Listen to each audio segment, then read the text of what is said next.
know that pumpkin you just carved, with the goofy grin and the candle inside?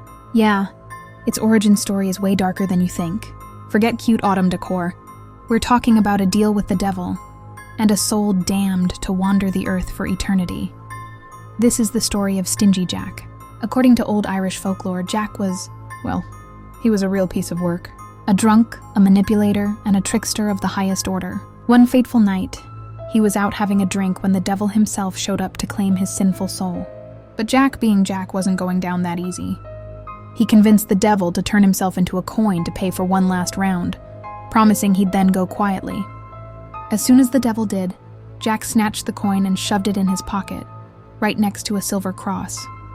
The devil was trapped. Jack only agreed to let him go after the devil promised not to bother him for a whole year. A year later, the devil came back. This time Jack tricked him again. He asked the devil to climb a tree to fetch him an apple.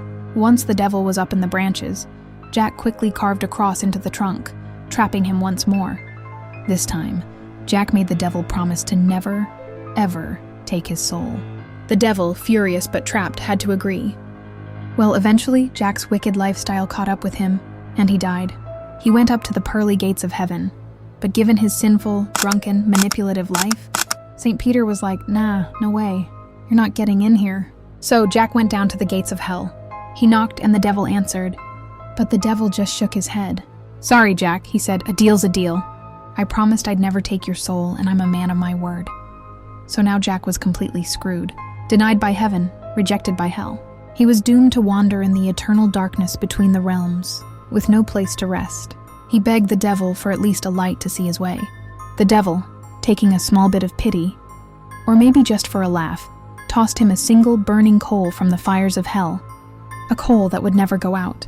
To carry the ember and protect it from the wind, Jack hollowed out his favorite food, a turnip, placed the coal inside, and began his endless, lonely walk across the earth. He became known as Jack of the Lantern, or as we'd say it, Jack-o'-lantern. The Irish would carve their own spooky faces into turnips and potatoes, placing them in windows to scare away Stingy Jack and other evil spirits. When Irish immigrants came to America in the 19th century, they brought the tradition with them. They soon found that the native pumpkin was a lot bigger and way easier to carve than a turnip. And just like that, the modern jack-o'-lantern was born.